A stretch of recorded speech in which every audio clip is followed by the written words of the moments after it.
Once I started fly casting, every time I caught a fish on anything but a fly rod, I just felt like I had missed an opportunity to have caught that fish on a fly rod.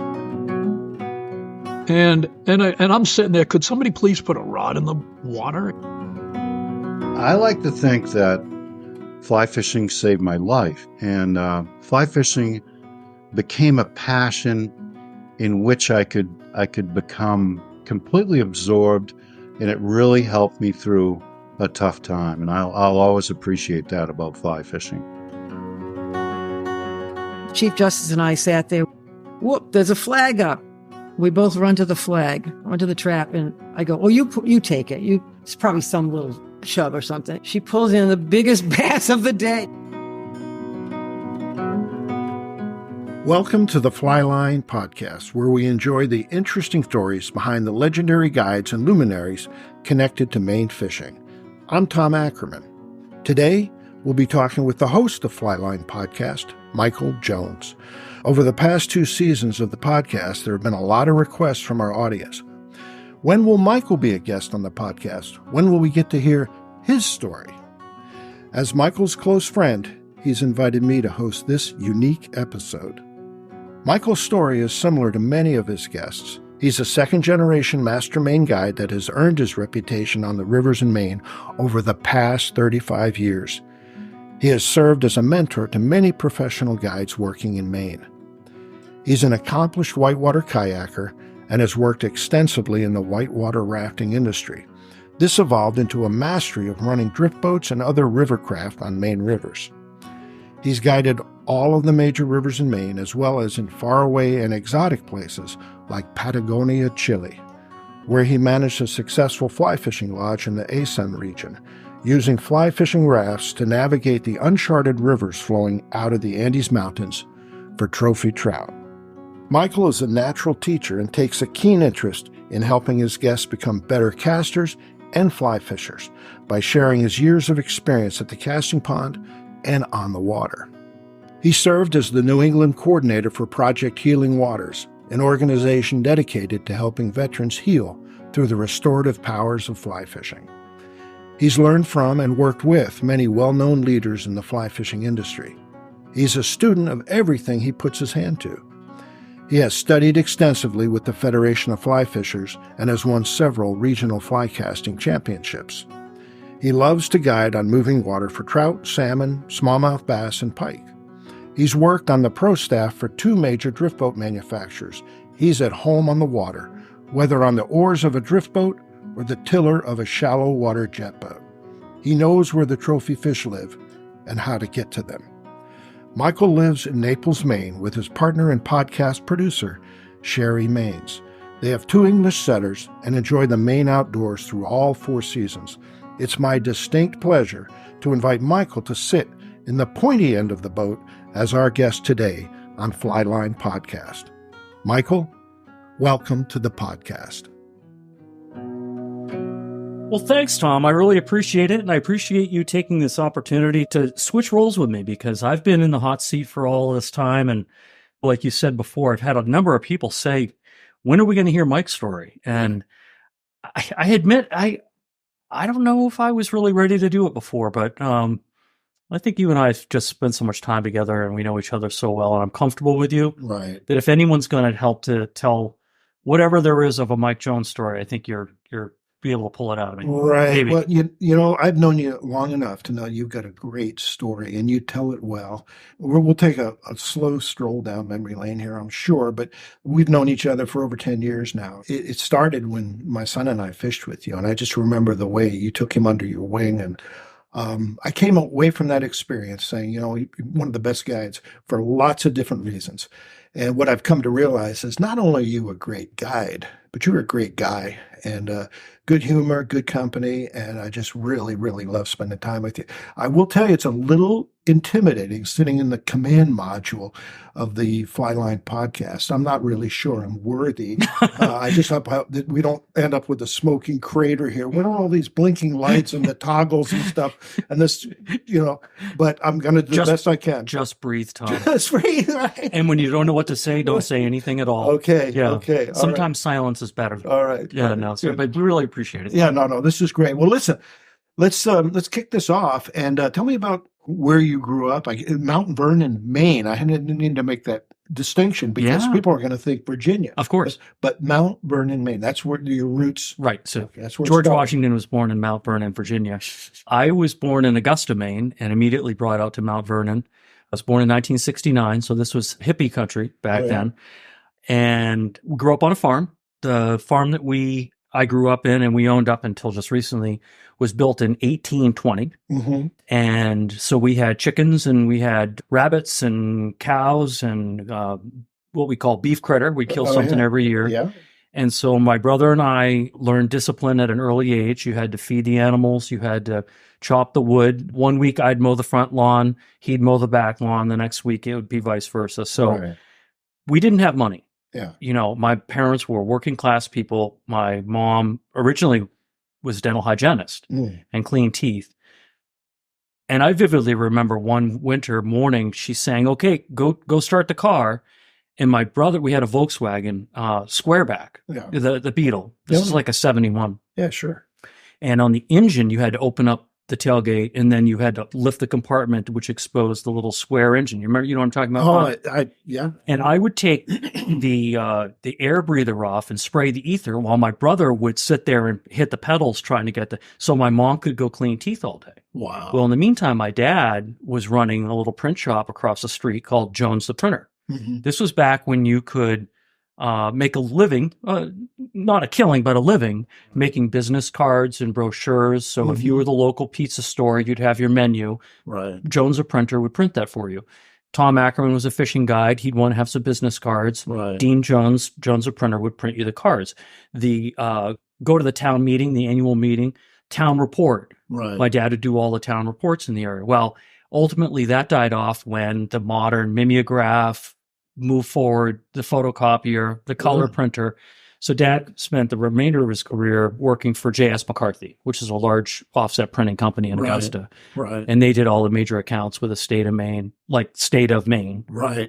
Key Bank, whatnot. Yeah. And my mom progressed into public health, and she ended up receiving 2 governor's awards for doing work. So if you remember seeing years ago, the old yellow telephone book used to say, "You want to quit smoking?" Yeah. That was my mom. Oh, okay. She got the grant money for that when we did the tobacco settlement with R.J. Reynolds and all the big companies. Sure. So she brought millions of dollars into the state of Maine for public health. And then she also wrote a few other grants so that people who lived up in Madawaska could have their blood pressure and their glucose checked if they had diabetes. Mm-hmm. And they would do this with a motorhome. Right. And it would come to the Hannaford Brothers or wherever, some mutual place, and you could go and get your... My mom wrote the grants for those, and so she won 2 governor's awards for her work in public health. Wow. Dad, when he retired, hiked the entire length of the Appalachian Trail at 62. Wow. And Mom, when she retired, went to New Zealand and spent the whole summer there, just kind of traveling. Just free spirit. Real adventurous people. Oh, my gosh. That's amazing. That's kind of in your DNA. It is. Yeah. So growing up on the farm, my dad and I would trout fish, with a Zebco. Right. Oh, yeah. Also, I did a lot of pickerel fishing, with a real red and white red devil. Oh, yeah. And we get on something like just even a raft we could create and get out on a place where you could, throw a lure and catch a fish. Right. And then, of course, just down the road was Wings Mills Dam, which is part of the Belgrades. Oh, yeah. And there was salmon there. And so it wasn't long. If you listen to like the Steve Berry podcast and Nick Sibilia teaching me how to tie the fishing knot, a lot happened in where I grew up. Sure. That started to inspire me about getting into fishing. Yeah. Well, you were in an area there that was known for some fantastic fishing. And, and probably in your younger years, it didn't include bass, but later on. Right. It did. That was a salmon place. Yeah. You would, Mesolonsky had the 9.3, the fly was a 9-pound 300. Right. Dr. Sanborn caught that fish. Right. And Castle Island Camp. Castle Island camps, exactly, right in Belgrade. Right. Ingram Stream. Yes, sir. And, you and I could catch some big pike in there right now. Sure. So that's what it's turned into over the years. Yeah. But our neighbor, interestingly, because really, a natural question is how'd you get into fly fishing, right? Right. My dad was not a fly fisherman. I originally was interested in fly fishing because I was seeing some other people do it. We do a summer vacation to Moosehead. Okay. Yeah. And I was seeing other people fly casting, and that mesmerized me. So I went down to the Indian Hill Trading Post in Greenville. You've been there. Oh, yeah. And I went in and I asked them, what should I buy? And they sold me a Eagle Claw, yellow fiberglass, 2-piece, 7 foot. I don't know what the weight was. It was probably like a 5. Right. And it had a Medalist 1486 reel or whatever that was. Probably put an HDH line on it, right? Before they did the Afterman line designation. It might have been, this was a level line. Oh, yeah. In other words, audience, non-tapered, Right, not weight forward, not double tapered, flat, or just bad casting line is what we'll call it. Right. With a little press-in eyelet at the end, the metal one. Yep. And then I tie Maxima onto that, and I go to Maynard's. This is when I'm 11. Yeah. So I go out and I beat. The reason I was doing this is because when we were up there, we were staying at Sundown Cabins, which is in Rockwood. And the next set of cabins over was Mount Kineo Cabins. And you're looking right at Mount Kineo. Oh, it's beautiful. Staying at Mount Kineo Cabins long-term is this guide named John McLeod. John used to own a fly shop in Hollowell. I didn't know that then, but I know this now. Well, he has a daughter who's a contemporary of mine. In other words, she's 11, she's blonde, she's cute, and she's out on the dock casting.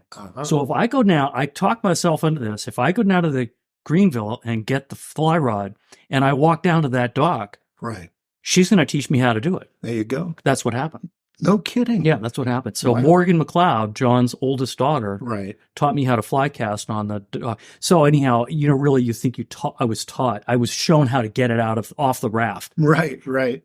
And then when I came home, I was trying in the yard, and my neighbor Dave Toby drove by, and he pulled in. Well, he was an expert fly caster. He was an Atlantic salmon guy. Bangor, he'd go up and fish in Bangor. Member of the club. His father had something to do with IF&W. He was either a fisheries biologist or a politician on the IF&W. Right. David Toby was my neighbor's name. His father was somebody, and I don't know. Yeah. But his father obviously had mentored him into learning how to fly fish. So David took me under his wing. Again, my dad knows nothing about fly cast. David teaches me how to double haul on the first day. Wow. So I was like maybe 13 by this point, and I'm starting to learn the mechanics of casting. Wow. So I really became interested really only fly fishing at that. So that's what it was like growing up there. And we had, there were in Mount Vernon when I was a kid, there were grouse in the trees still. Oh, sure. You could go woodcock hunting. We had a Brittany Spaniel. I got into bird hunting at a very young age. Right. My parents did a great job. I have an older brother, Patrick. He has a great talent for art. Mm-hmm. And he went to the Art Institute of Chicago and never left. Still lives in Chicago. Right. I'm just the opposite. I can't stand traffic and cars and congestion and tall buildings. I need to be near the outdoors and the blue skies. And but we get along great. We're very different. It sounds like an idyllic upbringing. It was. Really. I mean, I'm thinking I'm flashing on Mayberry RFD and Opie Taylor and Sheriff Taylor. Yeah. But what a neat experience. And it's funny because it's something that's really shaped you as to become the person that you are. And you never really had a desire to leave. No. Matter of fact, when I did leave, after I graduated from college, I moved out of state for about a year, and I couldn't get back to Maine fast enough. Yeah. So I didn't mention this, Tom, but my dad was always involved in politics. Mm-hmm. He was a selectman in our town. Right. For years, for a number of reasons. He was good at it. Right. He knew how to balance the budget. He knew how to make sure the roads were getting plowed, the ditches were getting cleaned up, the culverts were getting replaced, the teachers were getting paid. Wow. We're going to not have a dump anymore. We're going to have a transfer station. He knew how to navigate all of that and also stay on the right side of the politics so that everyone was happy at the end of the day. That's a rare gift. We could use more of those guys today. Yeah, well, exactly right.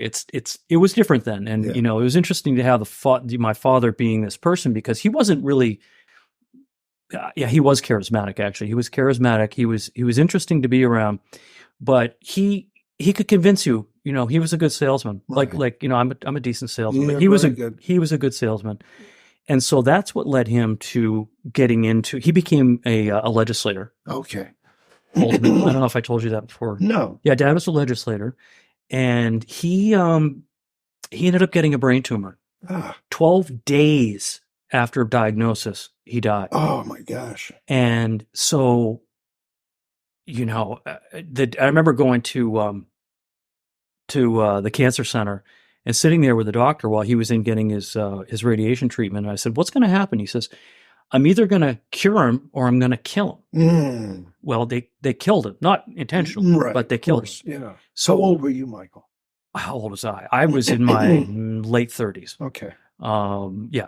And so I'm sitting, the days immediately following this, it's occurring to me, my mother is more qualified to take his seat in the legislature than he was to be sitting in it himself. I mean, master's in public administration, Sure.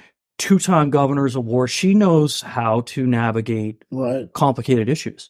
So she became a legislator and filled my dad's seat. That's amazing. So Yeah. that was the line of succession. Exactly right. I just wanted to get that. Yeah, out, no, 'cause no, that's part of the story yeah, of no, what that's- guides me. Absolutely. Yeah. That's an amazing story.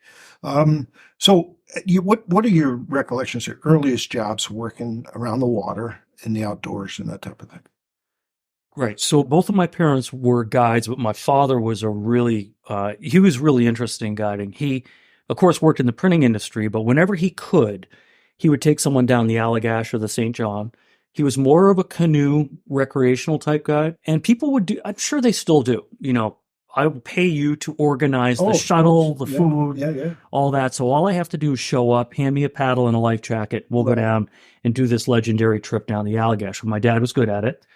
And so when the rafting industry started to become, it was evolving in Maine. And I don't remember exactly when this was, but it had to have been in the early 80s. Right. Yeah, it was in the early 80s. They had run a raft down through the Kennebec Gorge. This is, again, post-log drive. But all the things were still there. Chase Stream Sluice, the metal sluice where the logs used to get thrown into the river up in the gorge, was still there. I don't think it still is, but Right. it was then. So Dad, as a recreational guide, it was a natural transition for him to become a whitewater rafting guide. Wow. What fun. Oh, yeah. It's only a 6-hour, 8-hour commitment. Right. You get a 1-day paycheck. You get a steak dinner at the end. Yeah. You're a hero for all these 8 passengers you Yeah, have. sure. So Dad got into that. I got into it. Mom got into it. And my brother Patrick got into it. And there was one trip where all 4 of the Joneses guided their own boat down the Kennebec Gorge on one day. We were the Wow. first complete family to guide on the river together. That's pretty amazing. It's been repeated since, but we were Yeah, the first to do it. Wow. And Of course, that's become big business now, but back then. no, actually, just the opposite. Oh, really? It used to be. No, you're right, Tom. I mean, when we got into it, it was small business. Right. There was an explosion in the 90s where we would have 8 boat to 10 boat trips a day, all summer. Wow. I mean, there was everyone coming up to go whitewater rafting. Yeah. Much like people might go skiing. But whitewater rafting, as it turns out, is one of those things you don't have to do it every year. You just need to do it once or twice. It's a bucket list item. Yeah, it's like that. So once people had done it a few times, it was hard to get them to come back and do. We try to say, okay, do the Kennebec, come do the Penobscot, do the Dead. Right. Once you kind of ran the gamut, Yeah. so Yeah. it started to die off. But I was there and my father was there during the heyday.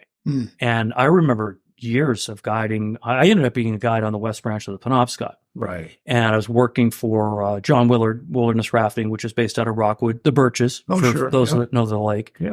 And we would run, anywhere from 6 to 10 boats down the gorge on the Penobscot on a daily basis. Yeah. So this was summer work for you?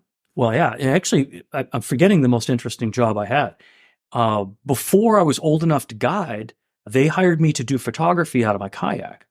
So I was very interested in whitewater kayaking. Yeah. And learned from others in the river how to do it, and became a quick study. Right. And so imagine taking a Nikon FM2 with a motor drive and putting it in a military ammunition can and tucking that between your legs, pulling on a spray skirt and paddling down through the gorge and the crib work on the Penobscot, Right. pulling up on a rock, jumping out, putting on the lens, putting on the motor drive, and shooting slide film. And slide film color, right? Mm-hmm. You have to process it. So I would have a little Honda generator. My day would end at noontime because I needed to spend the afternoon developing E6 processing as a process. And so instead of having a dark room, you just had a dark bag, and you'd unload the film canister onto a reel and then go through the chemical process of developing E6 processing. And I'd have to have 105-degree water, whatever it was. I had to boil water. It could be in there for 4 minutes. The timer goes off. You got to, and there's a lot of memories. Oh, yeah. In your hands Of for course. 80 people. And then there's a slideshow at the end of the day. And I was responsible for handing over the carousel to the head guide. Right. This is when I'm a teenager. Oh my gosh. That's some serious responsibility. And then I became a rafting guide right. because you could earn a tip. Yeah. And so there was a little more money there. Right. So that, to answer your question, that's kind of how I got started with moving water recreation. Yeah, and that became, I guess, for lack of a better phrase, as far as your career goes and your love of water, most of your pursuits, a river runs through it. Exactly. And so, do you even had a point in time where you wanted to make a career out of being a kayaker, a whitewater kayaker? Is that right? I did. Yeah. What happened there? So there was a lot going on in kayaking at the time when I was involved in it. There was, you could be an Olympic slalom kayaker. You still can be. You could be someone that does, what we see on YouTube, which is hucking off from waterfalls. Right. So you could be like an extreme kayaker, but there's no money in that. The other thing you could do is, at the time, which I was starting to get involved in, was squirt boating, which is a neutral buoyancy. It's basically a boat that is just barely afloat. They would literally say to you when they made the boat for you, "What do you weigh?" Wow. So if I weighed 155 pounds, which is what I weigh now, Yeah. they would make a boat that if I sat in it, it would be neutrally buoyant for 155 pounds of displacement. Right. So if I wanted to point the bow and paddle forward, I could make the stern come straight up in the air, and we could do cartwheels and all this stuff. It's called squirt boating. Okay. And I was very interested in that as well. So that was an aside, slalom kayaking, doing downriver races, slalom races, doing stuff around New England. It wasn't a large community of competitive kayakers, so it wasn't hard to win stuff, and I did. Right. But I was competitive. I wanted to win, Yeah. and I was decent at it, so I Right. try hard. Right. And I like fly casting or anything. It's a 90% of it's a mental game. Right. Like, how am I going to paddle this slalom course? Right. How am I going to go the fastest down the Kenduskeag River? Yep. Maybe I should run the portage rather than paddle the hard part. Sure. So you just navigate all these things. Well, anyhow, I got injured. I was with a buddy, and I was on the south branch of the Penobscot. This is up above the west branch. This is above Subumic Lake. Okay. And we had big spring water, and we were paddling, just the two of us. I went down over this 20-foot waterfall and dislocated my right shoulder. He was fortunately standing at the bottom. We were smart enough to be doing some safety. And when I didn't roll up, he jumped in the river and flipped me upright. Wow. And my shoulder was dislocated and remained out of location until I got to the Charles Dean Hospital in Greenville, which was 3 hours and one flat tire later. Ouch. And so they popped it back in. And I remember going back up because we had to abandon our kayaks. And we commissioned a friend of mine who was a kayaker to join my other friend to go retrieve the boats. And while they were doing that, I'm standing on the bridge over the south branch of the Penobscot, and I happen to have my fly rod in my hand. No, I'm serious. Wow. And I'm in a sling, but I just wrist cast, and I said to myself, you can still fly fish. Wow. Wow. And that was kind of what led me down the next. That's amazing. I was going to ask where the intersection. That's it. The love of fly fishing Yes. and the love of kayaking intersected somewhere. It was whitewater rafting and kayaking was a divorce that I did not enlist. Right. It happened to me. I couldn't kayak anymore. Even with surgery, it's too dangerous. You can't be in the middle of a class 5 rapid and have a dislocated shoulder. It's a no-win situation. Right. You're signing up for death. Yeah.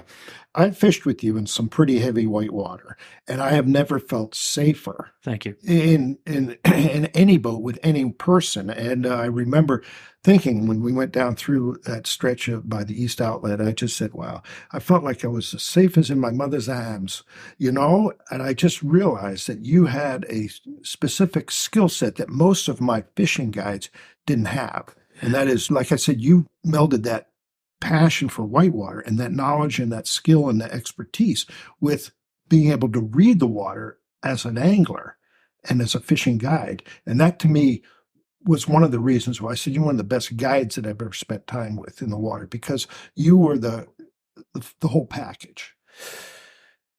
Having a background in whitewater and in whitewater kayaking definitely paid dividends for transitioning into drift boating. Understanding how current works, not just moving water, but 3-dimensionally. It's going at a different speed at the bottom than it is on the top. The water on the top is going much faster than the water on the bottom. That's why we mend when we nymph. Yep, right? sure. Yep. Understanding where fish would lie in the river depending on which direction the flow is going. As an example, in a back eddy, if you're on the Green River, you might see a fish facing downriver. Right. Well, he's actually facing the current. Exactly. Right. So there's all those hydrodynamics that are going on. But to your point about being confident, Ian Cameron is another guide that came out of the rafting industry. Chris Russell is another main guide that came out of the rafting industry. So I wasn't alone. Scott Snell, Wilson's camps up on Moosehead, another guide that came out. These guys, we all used to wear the whistle and carry the throw bag. We were rafting guides. Yeah, sure. We're all Penobscot guides. Right. Chris was more of a Kennebec guide. But we all were versed whitewater people that became professional fly fishing guides. And it didn't hurt that we knew how to run rivers. So the drift boat, the Mackenzie style drift boat, is a seductive looking boat. And I started to think, even years before I ever bought a drift boat, John McLeod, remember John McLeod? Oh, sure. The daughter Morgan taught me how to fly cast. Yep. John had the first drift boat in Maine. Okay. He was the first guide to pioneer drift boats on waters in the state of Maine. We all owe a debt of gratitude to John McLeod. I would go, so here we are going down the Penobscot. You go down the upper gorge, you come down through the Crib Works, then you come to Big Eddy. That's where everything starts to calm down a little bit. And you'd be floating, not uncommon, more common than not, to leave Big Eddy and be floating down toward Big Amberjack Mockamus, and you'd come across John in a Mackenzie drift boat with clients. Wow. Catching salmon and brook trout. And I remember floating by this guy and saying to myself, this guy's got the world by the tail. Right. I mean, he's got this beautiful green Mackenzie boat. He's got 2 guys. He's probably charging a couple $100 a day. I'm making 80 on a good day. Right. And I'm getting a steak for free, but he's getting more like 200 or 300 a day. Right. Plus a generous gratuity. That as well. And catching fish. And, I've already got my eye on fly fishing, and it was not lost on me that maybe this guiding thing. Right. And so anytime I'd go fishing and I saw a drift boat, it was like a dog going up to a hydrant. I had to go look at it. I had to go. And a drift boat to me looked like a Ferrari 308 GT. Oh, yeah. It was just beautiful. If it was a wooden one or a fiberglass one, of course, back then there weren't any fiberglass ones around. Right. So, yeah, I mean, I guess, yeah. Yeah, so how'd you get into guiding? I mean, when getting your license, and you made a decision somewhere along the way, you evaluated the business models, you did the comparison, you said, you know what, I think this is a better model. And where did you go from there? How did you get actually into guiding and doing it for hire? Well, so I had been a guy, if you're a whitewater rafting guide, you are a main guide. That's true, yeah. So I was a main guide at 18 years and 1 week. I was one of the youngest guys to ever get a guide's license. And I don't remember exactly when I decided to get my fishing license, but I did along the way. A couple of guides on the river, because I would go fly fishing on a Penobscot in the evening after the trip was over. Sure. Clients would leave at 4 and we had the evening off. So I'd go fishing a because there are all these salmon jumping around and, yeah. the caddis, and you could catch them with about anything. Right. So I started to have friends ask me, hey, will you take my uncle out? Or would you do this? Would you do that? So I thought, I probably should get my guide's license. So I got my guide's license. And long story short, just, Tom, to really answer your question, how did I get into professional guiding? Yeah. I graduated from University of Maine Farmington with a degree in biology. Mm-hmm. Just like we did in your podcast. I took all the ologies. Yeah, exactly. Turns out if you do really well in science, and, I was top 10, if you will, it's, they want you to get into medicine. Yeah. And my advisor, who was a great guy, and he really helped me have a successful college experience, it pushed me really hard, made me take all the hard classes. And he said, you should think about getting into medicine, become a PA or, something like that, or doctor, whatever. Right. Mm-hmm. So I was working on a paramedic team in Farmington, Delta Ambulance. So I had some experience there. Plus, it helped to have, you had to be an EMT to work on the river. It didn't have to be an EMT, but it helped to be an EMT. Sure. You get $10 more a day if you're an EMT versus just a basic first aid. But you had to have first aid training to be a Maine guy back then. Yep. So I graduate from college. I volunteer for a year at Togus, and I also volunteer up in Waterville at Thayer Unit, and also at it used to be Augusta General, then it turned into Central Maine Medical Center, or whatever it is now. Right. What is Augusta? I can't remember now. I think it's Central Maine Medical. Yeah. Okay. So I would go into the emergency room and spend a whole shift there with one of the doctors and just shadow them around. Sure. What I learned is that I didn't want to be in the medical field. So I had been accepted at Robert Wood Johnson Medical School down in Piscataway, New Jersey, to become a physician assistant. Right. And I didn't want to leave Maine. So I deferred my acceptance. They had some conditions too. They wanted me to take another college course, but they were going to accept me if I took that course. So there was a contingency there that I remember. It was just about that time, or just before that, Robert Redford had written and produced and filmed A River Runs Through It. Oh, yeah. Right. So now I've got this fishing guide's license, and you can guess what happened next. Mm-hmm. The phone rang off the hook. Exactly. You were at Beans at the time. Exactly. So it was like you could do no wrong. Right. Right. I bet I made $20,000 or $30,000 that summer guiding. Sure. Yeah. And it was the thing, I mean, what do you remember? What do you remember? I remember that our enrollment at the Bee and Fly Fishing schools, we had wait list. We never had to wait list people before, but and this was the introductory schools in Freeport, 3-day schools. They were like $395 for 30 students per class, and we had this. They were full the whole year. And I remember the VP of retail, who I reported to, called me to the office. He said, "What is going on with the fly fishing schools? What do you know who I am? I'm Tom Ackerman." He said, "What do you?" He said, "What do you attribute this to?" And I said, "Leadership." It's all me. It's all me, right? I want to be modest, but I always wished that they came out with a sequel to A River Runs Through It. And you know what they would have called it? A River Reruns Through It. I just thought that would be it was good for business. So for sure. And I mean, and then the I guess we called them yuppies at the time. Oh yeah. It was what we called the rat through the snake from a demographic standpoint, And it's like, what did that slug of people, what did they move on to? Bungee jumping or pickleball or whatever it happens to be. They moved on from fly fishing to whatever came next. Oh, I don't know that they did. Yeah. I thought I remembered seeing a lot more people on the river after that. That's true. Yeah. But it's like anything. It's like you give them a proper introduction to it. You try to make it as entertaining and as informative and as inspirational as you can. But in the end, it's their decision, right? Yeah. Whether they want to stick with it or not. And like you and I know, fly fishing is not for everyone. No. And to your point, everyone wanted to try it. Exactly. That's what's being said, is that at that point in the history of the sport, there were more people wanting to put their hand to it. Right. And as you alluded to, Tom, some of us, you and I, benefited greatly from it. Yeah. And were positioned in the right place at the right time for that. Right. So that's really what guided me. Because at that point, why would I want to be releasing someone's abscess and sewing them up in a windowless room when I could be sitting in a 16-foot fiberglass drift boat Right. getting ready to make steak lunch on the side of the river and catching Exactly. fish all day long. Exactly. And it gets down to like who you are as a person and what matters most in your life. What are your core themes? And for you, I know you well enough to know it's not just the outdoors and the wild places and the free ranging rivers, but it's sharing it with other people.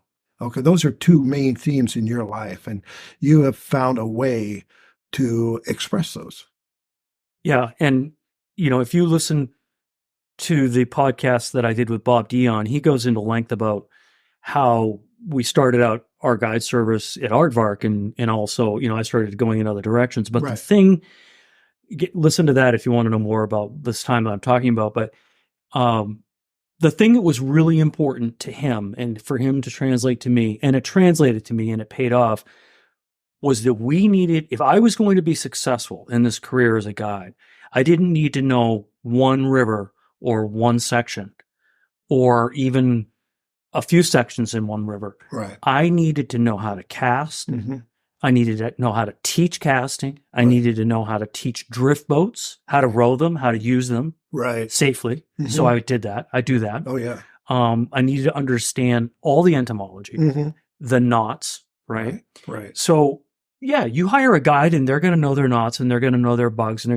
But my goal was to know as much as I could about that. And not just on a main level. Right. Like understand what is a tropical fly line? Yeah. How is it different? How's tactile that you're going to use in a destination different? So I think that's maybe where I try to take it to a different place than maybe my contemporaries were. And you do it, and you do it well. You have what I call a lifelong love of learning. You are a student, not just of fly fishing, but of everything that you put your hand to, as we mentioned in the intro. And that's something I really respect about you. You're in the learning mode all the time. All the time. Yeah, all the time. And I mean, it's a sponge. And I tell people, and I'll say this over and over, I'm not that smart of a guy. It's that I've been around long enough to see the mistakes made so many times that I can avoid them. Right. And I've been really blessed. We can talk about some of the famous people that I've been lucky, yourself included, but there's some people that are more important than you and I, Tom, that I've had in my boat.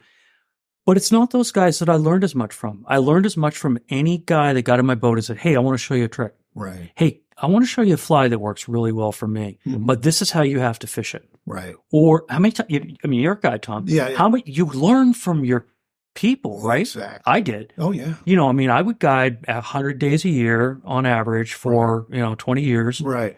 You got to come away with a lot of knowledge from other people. Right. I think one of the things that sets you apart from a lot of people that guide, and there's a lot of great guides in the world, is your commitment to fly casting, not just in being able to cast a fly, but in being able to teach others to cast a fly. That to me puts you head and shoulders above most of the guys that are making a living at guiding it. And both of us have guided for a long time. We both know a lot of guides. And if you ask them, just in a moment of real sheer clarity and honesty, you say, what's your biggest frustration guiding? And it's not the lousy tippers. It's what it is, I get guys that spend a ton of money to come down here or out there or wherever to fish with me, and they can't close the deal. They cannot cast. And I feel bad for them. I'm frustrated. They're frustrated. And yet you have a formula for dealing with that. I do. And so, great point. I have found that you cannot fish and learn how to fly cast at the same time. I'm going to repeat that. Right. You cannot fish and learn how to fly cast at the same time. Right. So what I found was, let's say that you and I were going down the Androscoggin River and it's July and you've brought your cousin, Jerry from Iowa, who's visiting, and Jerry can fly cast, but he thinks he can fly cast, but he can't quite close the deal, as you said so well. I pull into the frog water. In other words, I pull into 8 inches of water on the side of the river where you couldn't catch a fish if your life depended on it. Right. This is where we're going to spend 15 minutes working on extending the cast another, 10 feet, making a tight line presentation. Right. casting in front of the boat, not beside the boat. We're not going to be casting where the fish were. We're going to be casting where the fish are going to be. Sure. So just really separating casting from fishing. Too many guides will, like, if you hired the next main guide in Rangeley, he'd take you to the Galloway River, rush you down the trail, get you to the pool, walk you into the pool and say, cast right there. You can't teach someone how to fly cast in a situation like that. You could, but you're going to ruin the pool. Right. So the beauty of the drift boat for me was it's a magic carpet that could become a place where, the other thing I noticed about drift boat fishing is all my problems were within arm's reach.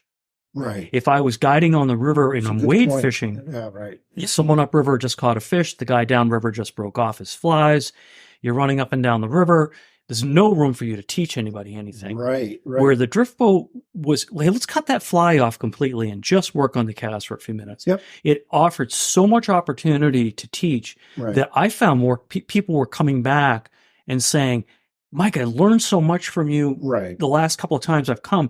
I've brought my son. You've done it, Tom. Oh, yeah. You brought TJ to me to teach him. Exactly. Twice. Oh, yeah. Right? Yep. And he's still, and like I said, I think the seeds for his lifelong love of fly fishing were sown back then. I really do. And they're still bearing fruit. It's great. We're going to Louisiana next week to fish for redfish. Then he'll be joining us in Labrador again next June. And you too, listening audience, can join us in Labrador in 2024. We have a few seats available. Yeah, there you go. Right. Classic connections. Order now. Don't delay. Don't delay. Right? Operators are waiting by. That's right. But but that's, I used to have a little routine that I went through, kind of a pre-float. When I would get together with a new client on the Kennebec, I had a little cove I'd pull into. We'd do the whole thing. Okay, welcome aboard, blah, blah, blah.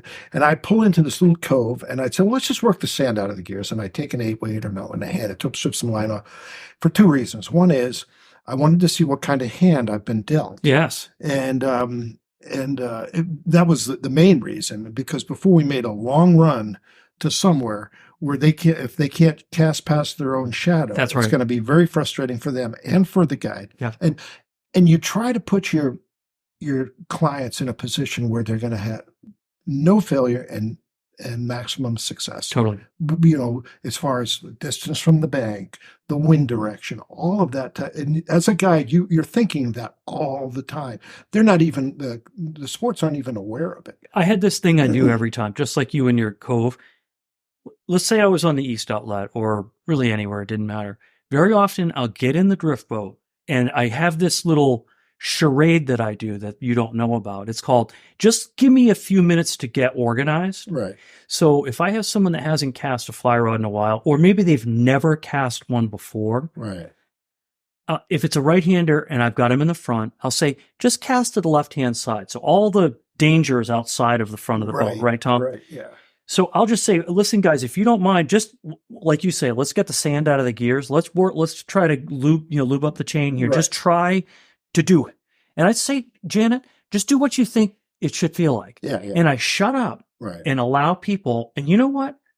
If you leave someone alone and you don't talk a lot, they work a lot of it out on their own. Oh, true. And sure. Especially someone that can do it, but they haven't done it in a while. Mm-hmm. They just need some practice. And if you immediately put them over a rising fish, they panic. Yep. So I found hey, I'm going to get organized. All I'm really doing is moving coolers around and maybe rigging a rod. Yeah. But the reality is I'm allowing people to relax in this boat. So important. With me for 5 or 10 minutes before we even start the whole listen to what I'm going to say next. And here we're going to come into this scenario. You know what I mean? Oh, I know exactly what you mean. Those are aspects or components to being a good guide, to be even aware of that kind of stuff. Gotta know when to shut up. Exactly. Right. Don't overcoach. All right. Well, Mike, I think we're at a good place to take a quick break. And when we come back, I want to talk to you a little more about drift boats. Sounds great, Tom. All right. This Flyline flashback focuses on the film A River Runs Through It. A River Runs Through It is a 1992 American drama film directed by Robert Redford. The film won the Academy Award for Best Cinematography and was also nominated for Best Music, Original Score, and Best Adapted Screenplay. The film grossed over $66 million and received exceptional reviews. The screenplay was based on the 1976 semi-autobiographical novella A River Runs Through It by Norman Maclean. The story is set in Montana and follows two sons of a Presbyterian minister, one studious and the other rebellious, as they grow up and come of age in the Rocky Mountain region during a span of time from roughly World War I to the early days of the Great Depression, including part of the Prohibition era. In 1991, when Redford was directing the film, he said he hoped it would inspire people to keep some western places and rivers wild and free. The film boosted the local fly fishing and real estate industries, attracted tourists to Montana, and drew attention to the state's beauty and beloved rivers. The Montana Department of Commerce called it all a river runs through it syndrome. In the modern fly fishing industry, A River Runs Through It is referred to as the movie, and as a result, it was timely and influential for the sport. Redford felt that every new fly fisherman is a new advocate for cold, clean rivers and healthy trout habitat. Women were inspired by the film's cinematography and began coming to the sport for its beauty. You may recall from a previous Flyline flashback involving Joan Wolfe, her women's-only casting school exploded following the release of the film in 1992. The film captured the beauty of fly casting and featured the up-and-coming casting guru Jason Borger for the casting double for three of the main actors. Borger performed the shadow cast, which was a combination of Belgian casting and a pendulum cast, and was mesmerizing to experience on the big screen. An image of Borger shadow casting was ultimately used for the film's poster. Most people think that this is a movie about fly fishing, but most fans agree that it's also a movie about a family. To capture the growth with numbers, the fly fishing industry doubled in size after A River Runs Through It was released. This industry saw a whopping 60% increase in 1992, the year the movie came out, and grew another 60% in 1993. And now, back to the second half of our episode. So, Tom, related to drift boats and kayaking. Wait a second. Is this, you stepped all over my line, Michael. Oh, go ahead. Okay, we're back. And, Michael, it's time to get back in the boat, push off and head downriver. Speaking of boats, we were going to talk more about drift boats. Yeah, so another, one little bit of history, and you won't know this, but people that really study or have owned drift boats might recall this. In 2000, 2001, Clackacraft, I was working with Clackacraft, they're out of Oregon, had what was called the tunnel hull. Mm-hmm. Okay, and you think of tunnel hulls with jet boats, right? Right. But they were going to introduce a tunnel hull on their boats. And I had been doing a lot with whitewater kayaking. And back at that time, there was a kayak company called Riot. And they had incorporated putting golf ball dimples on the bottom of their whitewater kayaks so that there was less resistance with spinning on a wave if you were trying to like rotate three-dimensionally on a wave.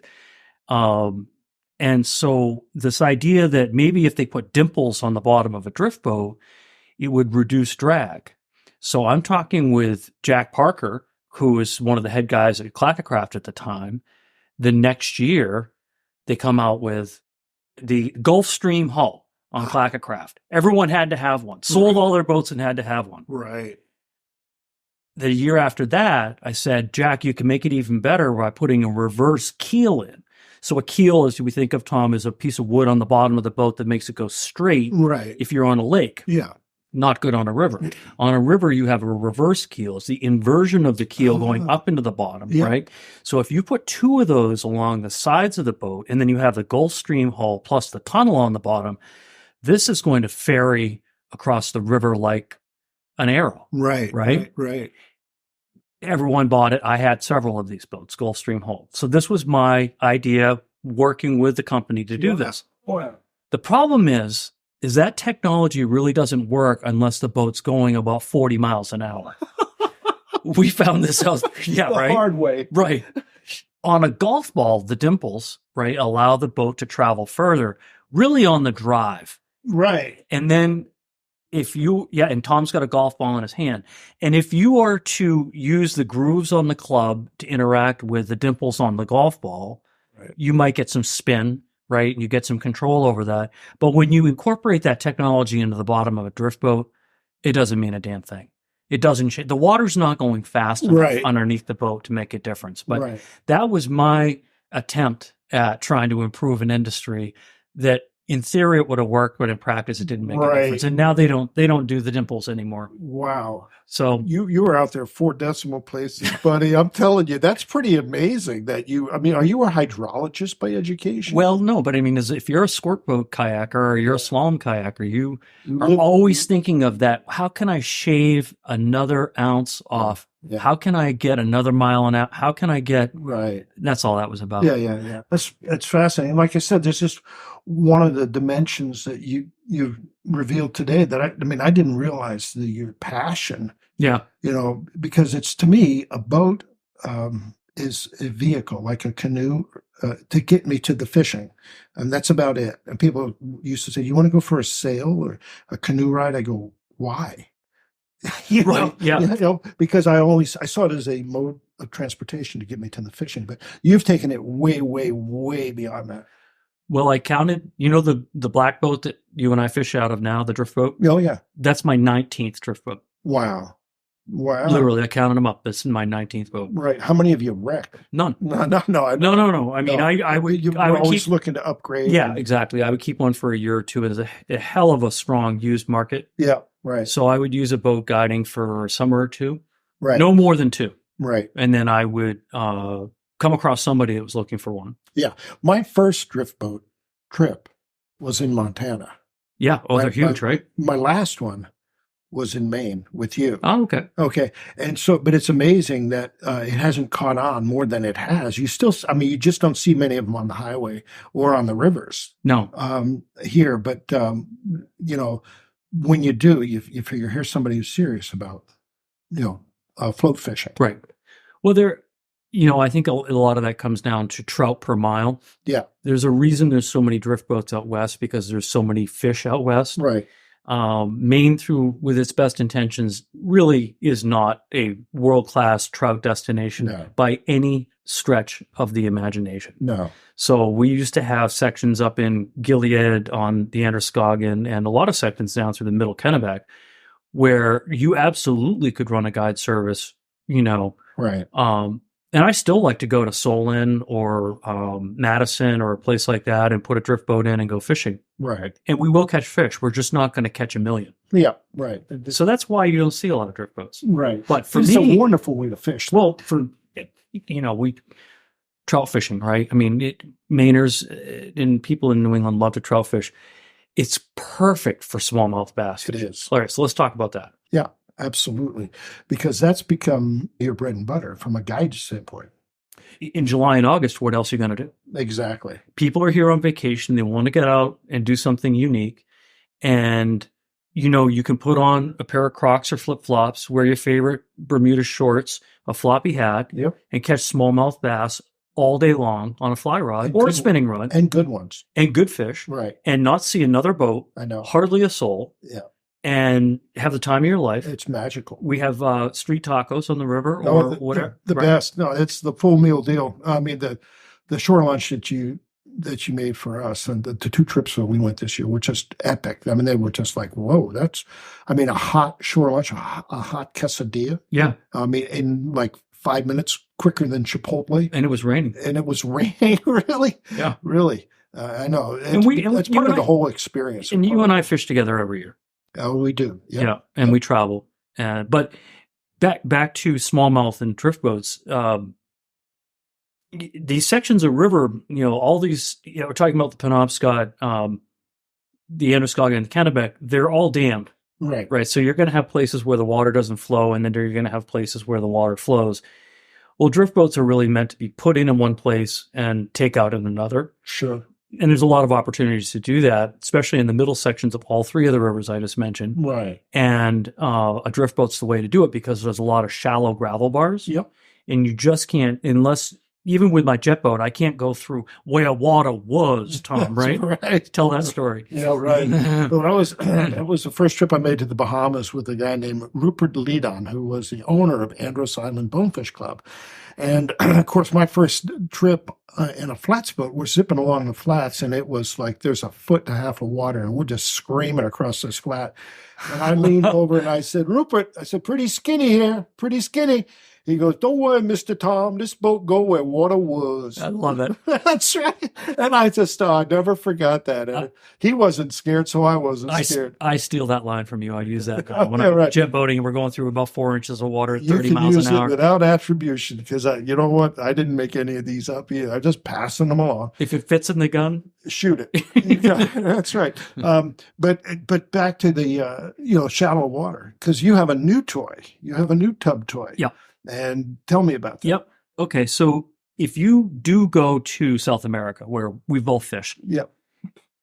the boat they use down there is often a jet boat. Yeah. So I want you to think 16-foot aluminum, or it could be inflatable, Yep. right? But in most cases, it's an aluminum boat.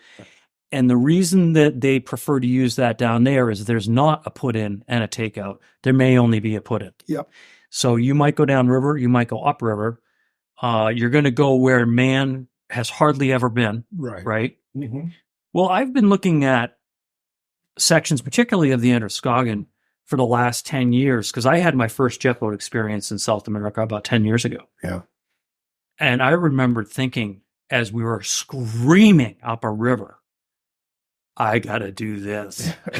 I mean, it was cool. Right. And so I started looking through the lens of my guiding eyes on the Androscoggin as I'm floating down in my drift boat, going, I could get through here if I was over there. Right. I could. So now all of a sudden, if I want to fish 10 miles of river, it may not have that large of a time commitment Right. if I put in with a jet. And my other concern was, I think you can alienate people. If you're a guy standing out there on the side of the river and this guy goes by with a 50-foot rooster tail coming out of a jet engine, Yeah. you're not going to see that guy on the Androscoggin where I fish. Right. When's the last time you saw somebody fishing when we were fishing? Never. Right. Yeah. So anyhow, to answer your question, I bought a 17.5-foot, basically an aluminum John boat, Mm-hmm. stripped everything out of it, took 280 pounds of plywood and carpet to the dump, Right. controls, modules, lights, anything, fish finder, electric motor, all into the waste bin. So now I'm dealing with a skeleton of what used to be a bass boat. I brought it to a professional welder and I had him basically build me wouldn't you say it's a modern flat skiff? Yeah. Yep. For the river use. Right. So it's a flat deck in the front, flat deck in the back. Mhm. I row it from the center. Right. And when we decide that we've had enough, like you and I did once this summer, the fishing was okay. Yeah. We were at the takeout in 4 minutes. Right. Right. Yeah. Right. Oh, yeah. So that's what that is. With a jet outboard on it. Yeah. So what it is, it's a brand new 2023 60 horsepower 4-stroke. And instead of having a proper lower unit with a propeller, they Mhm. replaced the lower unit with a jet drive. Right. You're just a water bug. I'm a water bug, exactly. Going for sure. All right, let's shift gears and go south of the border. We both talked about our times in South America, and specifically in Chile. Yeah. How did you end up down there? Right. Special place. Yeah, Chile is a special place. So I like a story. Thanks for asking. Yeah. So I had never really, Chile, I didn't even know if it was Chili or Chile. When the phone rings and I'm in Farmington and a guy says to me, my name's Larry Page and I'm from Claremont, New Hampshire, and you guide Steve Wilson.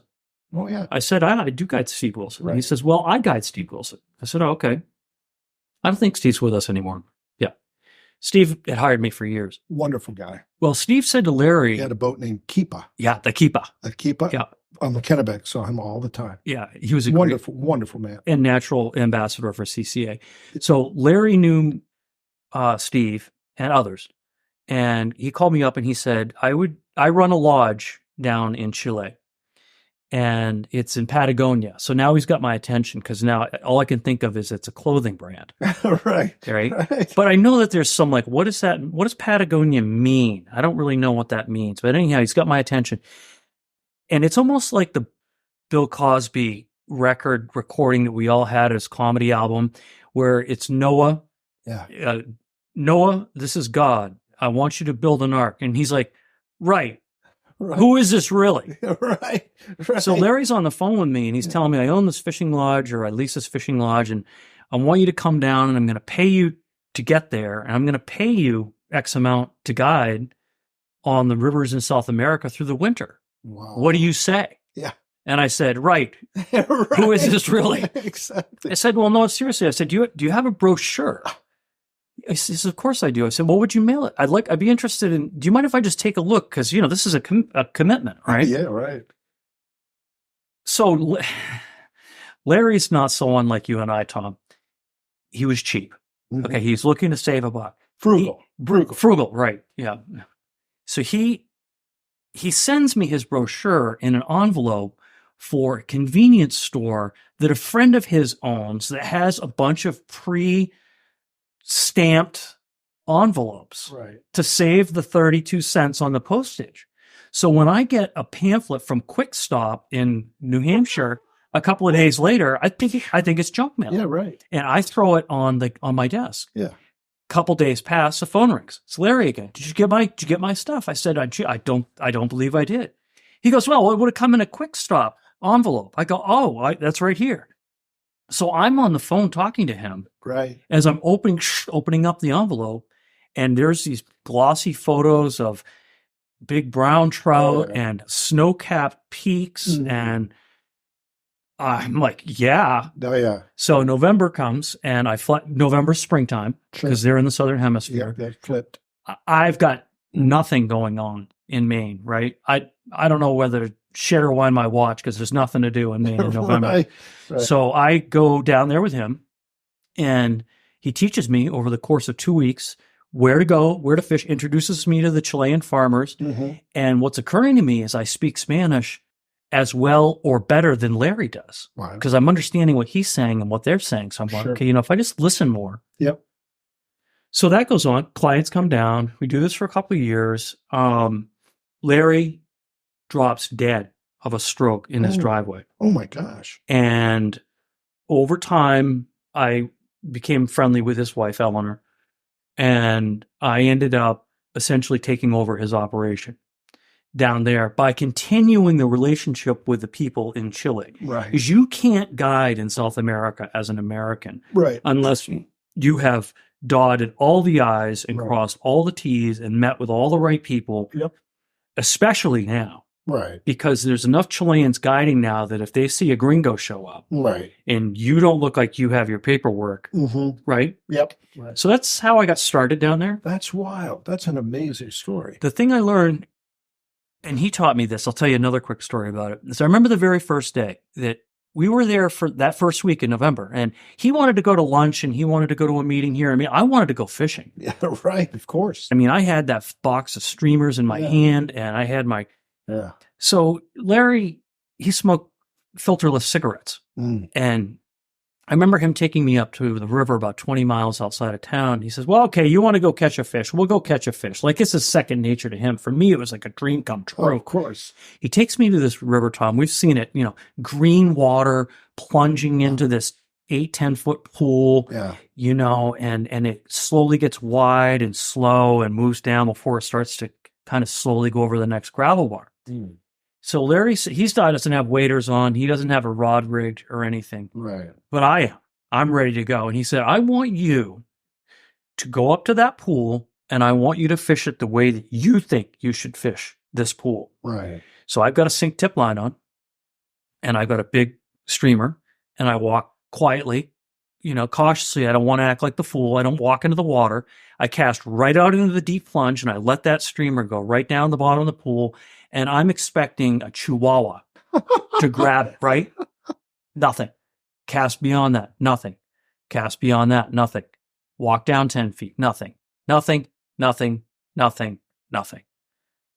I look back at Larry and he's smoking a cigarette, laying back in the grass, not even watching me at this point. Right.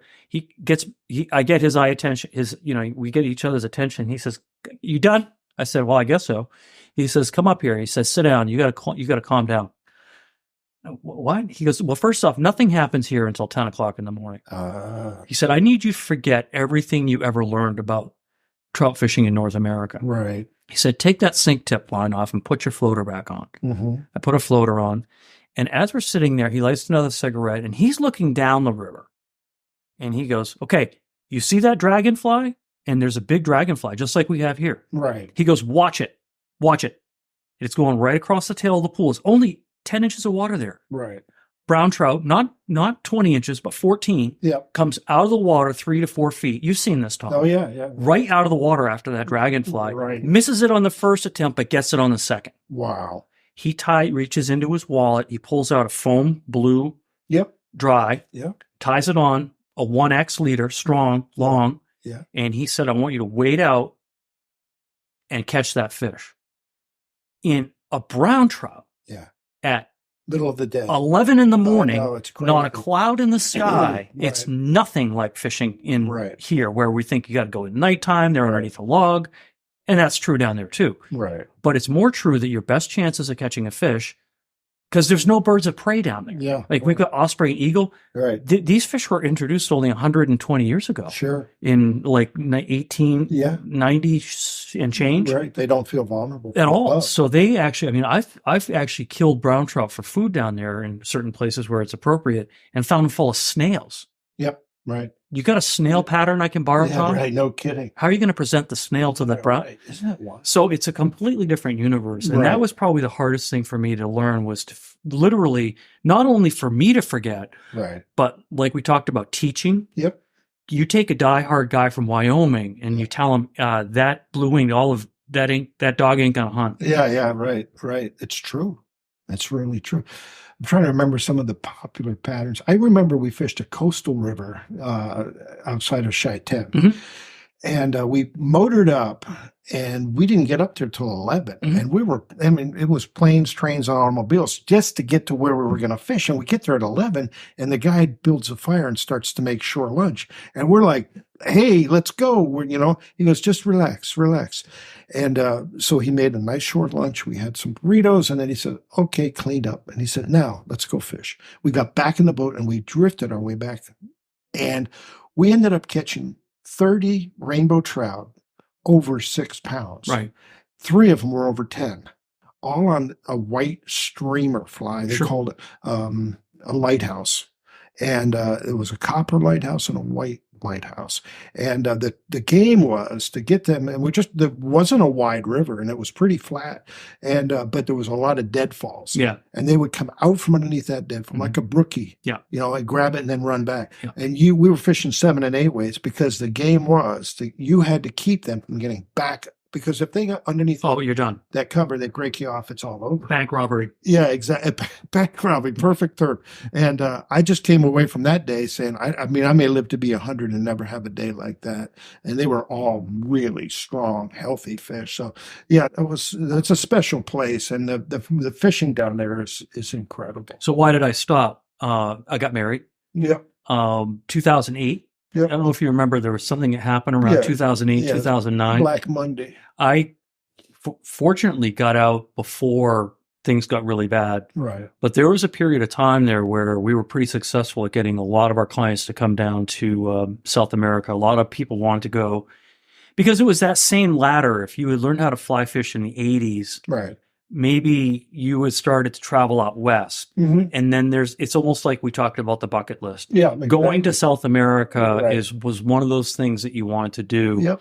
And Chile it still is a lot easier to go to than Argentina. Right. I've been to Argentina. Have you hunted fished in Argentina? No, I've hunted. You've hunted in Argentina. Never So fished it's, Chile, you can fly into Santiago and be on a plane in a half an hour somewhere else. Right. You're not afforded that luxury in Argentina. Right. You land in Argentina and you have to literally go across Buenos Aires Yep. to the domestic airport. Yep. Right. And only then can you fly out. Right. So Right. Chile is a natural destination place for travel fishers. So Right. we were successful until around, like I said, 2009. But I've since gone back. I've gone back 4 times just before COVID, the 4 years leading up to COVID. I didn't know that. Yeah. And I actually have a raft down there that I have with a friend, Jack, who unfortunately just passed away. So our mutual friend, Jaime, who is a Chilean, has possession of it. And he says, Michael, come on down and use it whenever you want.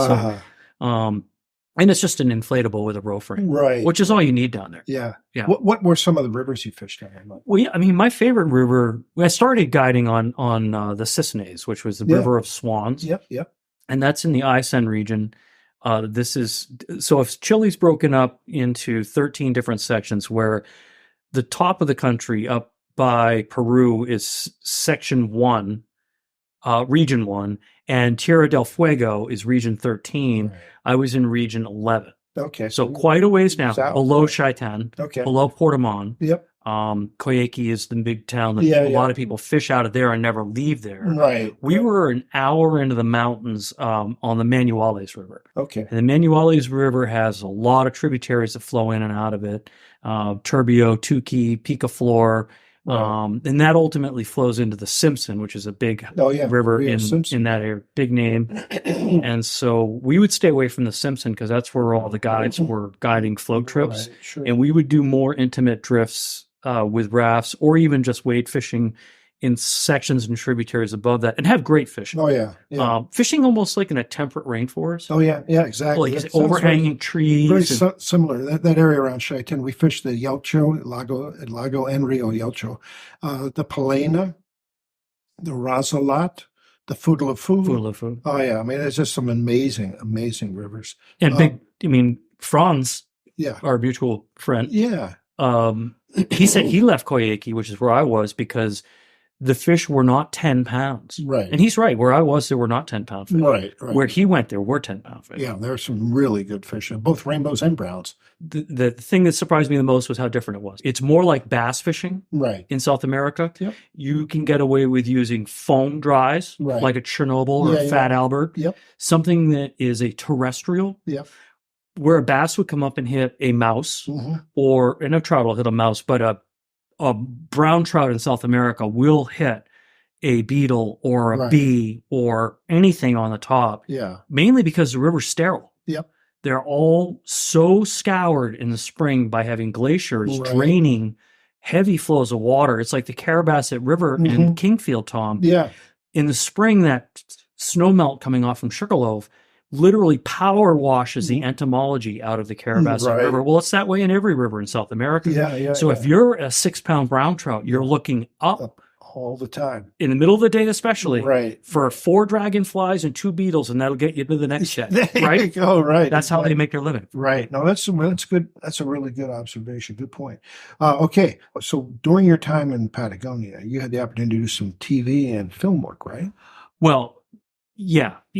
Okay, yeah. So let's back up a little bit from there. My very close friend, Carter Davidson, has been on the podcast. He was in season 1. Right. And Carter is probably the most prolific fly fishing film guy in Maine, for sure, and most likely New England. Right. He was a producer for Made in Maine, for Lou McNally, for Maine Public Television for years. In other words, he was the guy that would go out either with the camera guy or was the camera guy. Right. And would go into whatever business in Maine, Lincoln Canoe and Kayak down to Freeport and visit with Sandy, who was making the canoes and the kayaks, and come back and shoot an episode, get all the edits in and all that. It was Lou McNally. Lou McNally was the personality. Right. But he's the producer. And then the producer, right. So, we both work with TV. So this is a guy that his name is just at the... Yeah, exactly. The closing credits, but he was he's the magician behind the curtain. Yeah, of course. So he starts working with starts working with Dan Egan. Mm-hmm. You say, well, who's Dan Egan? Well, you and I aren't really into skiing. I'm probably more so than you. Right. But Dan Egan was a Warren Miller extreme skier. Warren Miller makes and has made, I don't even know if he's still with us, but made films about skiing. Yep. They were funny. Oh, yeah. And the Egan brothers, Dan being one of the Egan brothers, was an extreme skier. And he started getting into taking people on exotic ski trips, like you and I might take people on exotic fly fishing trips. Sure. One of the places that he was going skiing was Argentina. So they were trying to promote fly fishing down there. Mm-hmm. And Dan doesn't know what end of the fly rod to own, but he knows that 2 of his good buddies back in Maine that are doing TV work, because now Carter and I are doing TV work for him, promoting. He's got New England Cable Network. Oh, yeah. Nesson. Yep, right. We were doing promotions for like Kittery Trading Post, Northern Outdoors, couple other New England company. We cover like a triathlon, or we're just doing TV stuff, Right. you know? And so we're covering stuff, trying to get some advertisement.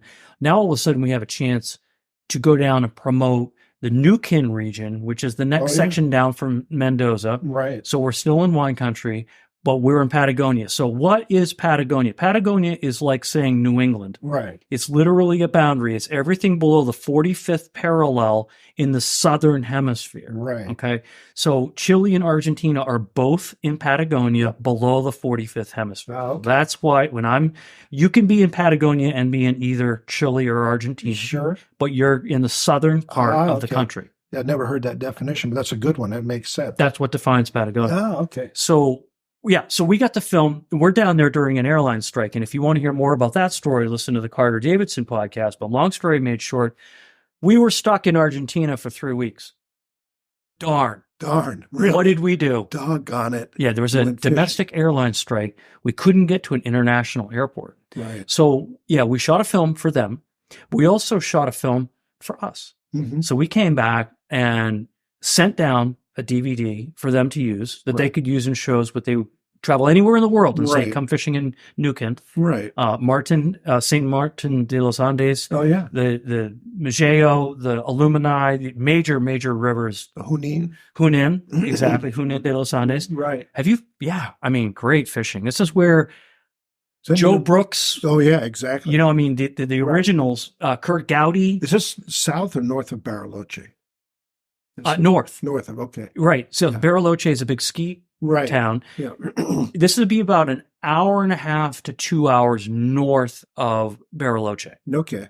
And this is volcanoes. Yep. Rivers coming out of the mountains, just like Chile. Right. Big brown trouts, big brown trout, big rainbows. But what was my surprise? What?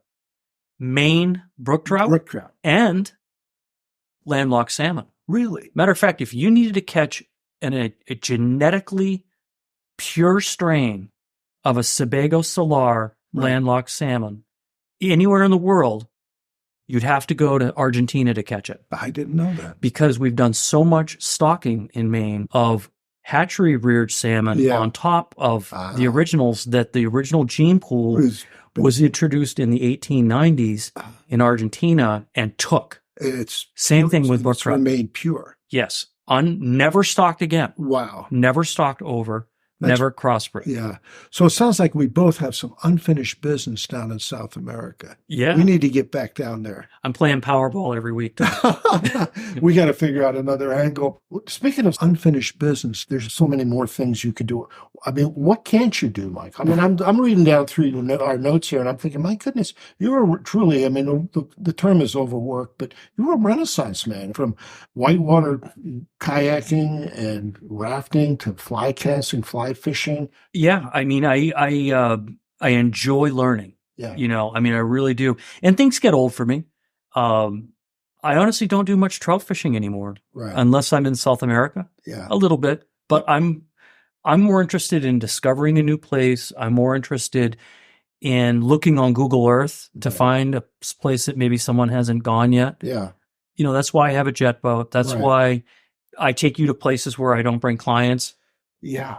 Right. I mean, you've been down through my magic water section. That's why I will never pay you. No, I know that, because there's no guarantees.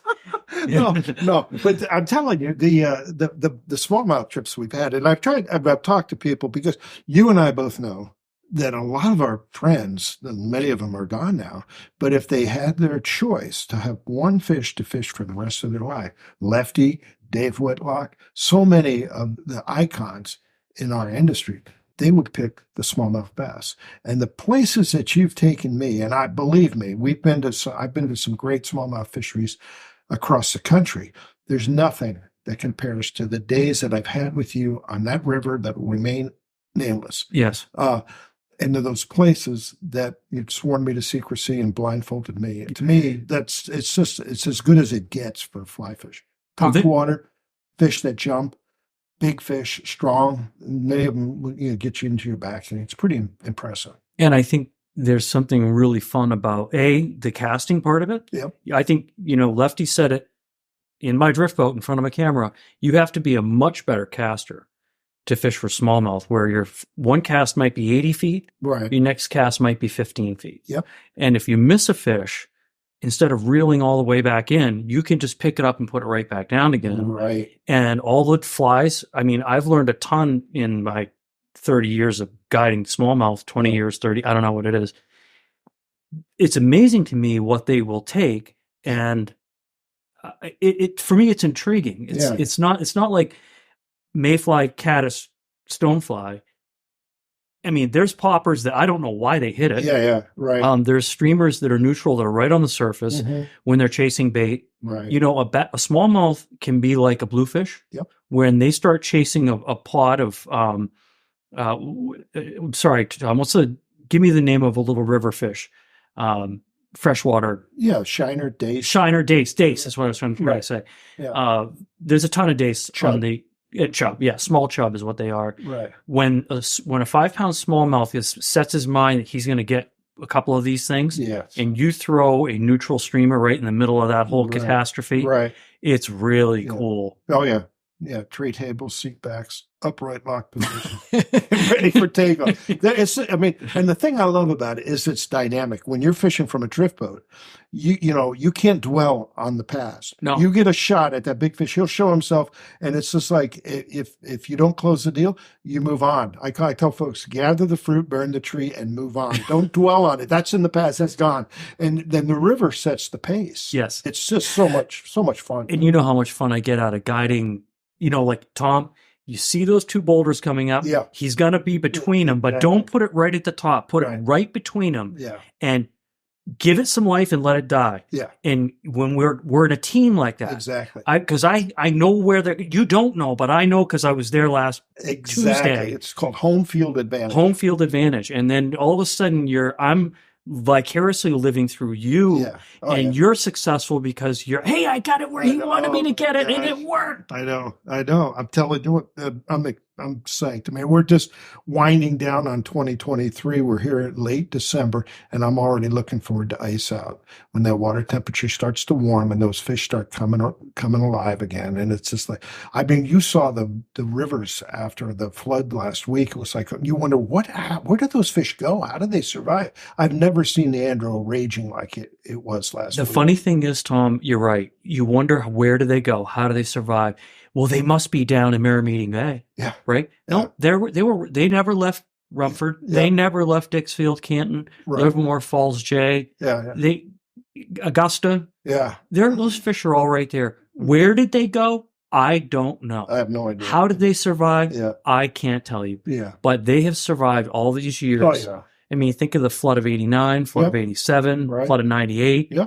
Oh, yeah. And it's amazing. Yes, that's a testimony to their resilience. Oh, yeah. No doubt. Listen, so the other thing, speaking of casting, let's talk about the podcast. How did you get where did that come from? Where did the idea? I mean, you just sit down, or you and Sherry say, hey, you know what? I'd like to chronicle this because we got some really neat people living here in Maine that I rub elbows with, and I'd like to be able to tell their story. I've enjoyed their stories. I think others will too. Yes and no. Yeah, it kind of happened like that. I started listening to podcasts a couple of years ago, and a lot of people don't even know what a podcast is. A podcast is play on demand. So it's a story on tape, just like you get from the library. If Yep. you want to listen to Shakespeare and you want to hear someone read it to you Mhm. in your car while you drive on your big trip across the country, Right. a podcast is no different. Really what it comes down to is, what do you want to talk about? Right. And so there's podcasts about yoga, there's podcasts about cooking, there's podcasts about natural childbirth. Well, naturally, there's podcasts about fly fishing. Sure. And because I'm, obsessed with fly fishing in a lot of ways, Right. and I mean that I'm not just obsessed with fly tying, I fly tie. I'm not just obsessed with fly casting, I fly cast. I'm not just obsessed with driftwood, I'm obsessed with all of it. Right? Right. No, there isn't You're one. an equal opportunity addict. I'm an equal opportunity addict, but couldn't think of a better way to describe it. I have a problem in every way you could have a problem with fly fishing. I have to travel everywhere. I have to get to know everyone. Yeah. I have to read everything I can get my hands on. So naturally, I start listening to fly fishing podcasts. Right. Most of them are out west. There's a couple of East Coast. But it occurs to me very quickly that they're missing the mark. Right. It's basically two white guys talking about how to catch a big trout. Right. And, I always do this, and I put on a dropper, and I'll tell you, I use a Zug Bug, and if that doesn't work, I used a fluorocarbon, and I'm going 5X to... I trim the wing on my Prince nymph just about a third of the way back. Yeah. And that just seems to make a difference. Yeah. Really, and how big was it, Tom? Right. So that's what I was listening to and just yawning the whole time and going, I'm more interested in hearing about the people. Yeah. And so I, full disclosure, I decided that I had an idea and I started bouncing it off from people. And I think I bounced it off from you. Yeah. I know I did. Yep. I said, Tom, what do you think of this idea of me interviewing people that have a meaningful connection to the main fly fishing community and trying to get their story? And I threw out some names. Like, as an example, Tom, what if I interviewed Brad Burns about being one of the first guys to pick up a fly rod and go catch a strike? Yeah. And subsequently writing a book for L.L. Bean about it. Yeah. What if I interviewed Carol and Lila Ware, who have the most prolific Maine guide school? Great couple. Great podcast. Yeah, right. So I thought it was a recipe for success to have a conversation with somebody and record it is only a fraction of what it is to do a podcast. Really? I thought this was the hard part. No, this is the easy part. Oh, wait a second. So Sherry bought me a book on how to do a podcast. Right. And I read it cover to cover. Like podcast for dummies? Yeah, podcast, like juggling for the complete klutz. It's podcasting for the complete klutz. So I read this book cover to cover, and what I learned are a few things that I would not have learned, just like in fly fishing. Right. You learn by study. And so I learned it can't be a 10-minute podcast. Right. Half an hour is good. An hour's better. You got to give them a break in the middle. Things I wouldn't have thought of. Yeah, sure. You have to be consistent. If you want your audience to come back over and over and over and over and over again, right, you can't be inconsistent. You have to be consistent. So that's why we put it out, meaning the podcast episodes, every 2 weeks. Right. So what we learned is that's the frequency which is digestible. Oh, you and I, you're now retired, Tom. Yeah. Are we admitting that to the world? Yes, we are. I'm not. So my time's limited. Right. But I have time when I get on a plane to listen to a couple podcasts. If I want to listen to a couple of Flyline podcast episodes, I might be able to go down to Cleveland, Ohio on a business trip and listen to 4. Yeah. And that's what people do. Or go on a road trip driving up to Rangeley with Cindy. Right. You might listen to one in the car. Yeah. And so that's what people do. Right. But if there's no frequency to it, or there's not enough dynamics in terms of the types of people you have on, if we're beating the same horse over and over and over again and talking to just white guys about catching fish, the audience isn't interested. No. So we've had a lot of success by mixing it up between the guide that wears the wool jacket with the main guide patch, right up to Macaulay Lord, right? So Governor Mills. I mean, the list goes on and on. I'm not as interested in just talking to someone that has a patch and a Grand Laker canoe and call themselves a guide. There's a lot of them and they're great at it. Right. I'm as interested in the person that has an esoteric approach to it. Exactly. When I did TV, I remember talking with same thing producer, and they said they were looking for show treatments. They wanted to explore and maybe break out of the hook and bullet genre and so forth and so on. And they looked at Mountain Men and some of these other show treatments. And I said, well, what are you guys looking for? And they finally boiled it down for me, easy enough for me to understand. They said, look, you bring us a character and we will make a show out of that. That's what this is. That's what it, and I said, I got it. So it's not formulaic. No. It's you bring me the person. Yeah. And with a story, and then we will pull a thread of the story out of it. And that's my job, is to not only select the person, but know that once I have somebody that I'm going to have a chance to speak with, and I feel very blessed to have people say, yes, I will do this with you. Right. And I mean that. Oh, yeah. Because it's not easy. Right. To get someone to volunteer their time, especially when their time is precious. Right. and then to actually open up Yeah. and talk about their childhood and their vulnerabilities and the things that maybe that they wouldn't mention to other people, but they do. You have to create a safe zone for them to do that, a comfort zone. And not everybody is comfortable doing that.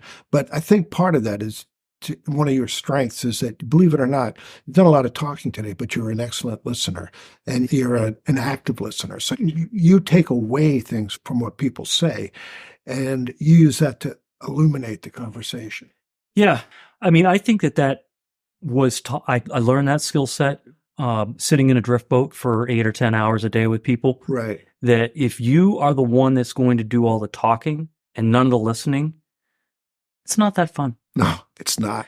And No. I can tell when I've been hired, as an example, if someone hires me for a day or two of guiding, and at the end of those 2 days, if that guy didn't say to me, where do you live? Where'd you go to college? Right. Are you married? Do you have children?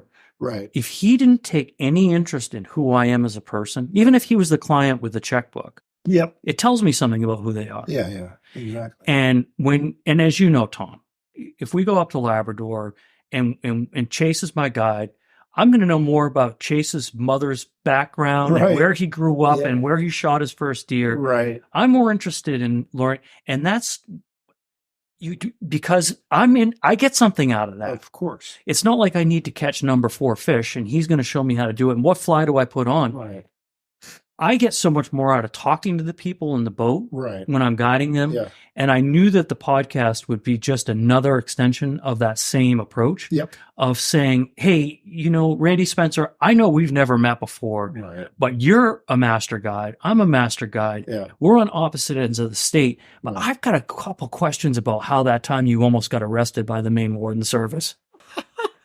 Can we talk about that? Yeah. And then let him go. And Yeah, I got another question. Yeah. And what a fun way to spend time. Yeah, no doubt. And then the other thing that's come out of it is old friends. Like I've had an opportunity because of working in the capacity that I have of meeting people like you. Tom Ackerman is, you're kind of a big deal, Tom. Yeah. All right. So having you come in and fish with me has led me to meet other people like Harvey Wheeler. Right. So the 6 degrees of separation, Yeah. you meet other people through people. Yep. And so Kathy Scott and David Van Bergel, she's an author. He's a world famous cane rod builder. Yeah. These two are highly respected in the Maine fly fishing community. Right. They're old friends of mine. Yeah. I've known them for Yeah, 30 years. Sure. Why would I not want to tell their story? Exactly. She's written 5 books. Yeah. He teaches at the museum in the Catskills on how to build cane rods every summer. He's the head instructor. Yeah. So, and it goes on and on. Oh, yeah. Yeah. Everyone's got a story. Some stories are more interesting than others, Right. but I find I get an interesting story out of someone that I thought was going to be kind of a dud. Yeah. I say everyone has a story if you take the time to listen. Yeah. And that's sometimes what it's in our fast-paced, world, we deal in sound bites. And to be able to sit down and invest, I mean, that's probably one of the highest forms of respect and appreciation you can give anybody is to listen to what they have to say. You've got a great story. You tell it well.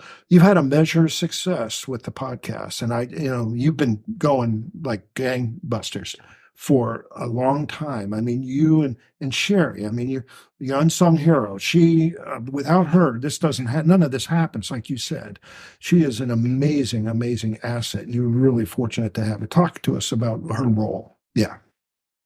So yeah, I kind of went over Sherry pretty quickly there because we were talking about I got a book on podcasting, Right. and Sherry bought me the we'll call it the electronic podcasting kit, which is to say a mixing board and a microphone and internet connection that you could hook up to your laptop, and a camera like you have on top of your Right.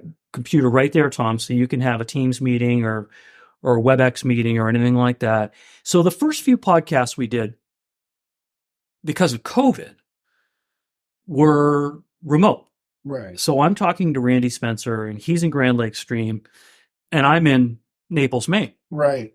And what we learned in doing that was it was a lot to ask the guest, to set up their computer and make sure their internet connection was fast enough that we could have a video conference. Right. And to do this and do that. And people were patient with us in the beginning, but it started to occur to me, well, when we interviewed the governor, it occurred to us that we couldn't do a remote interview. We were invited to go to the State House and sit down in the cabinet room. Yeah.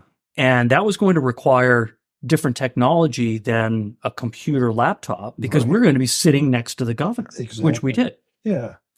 So back to Sherry.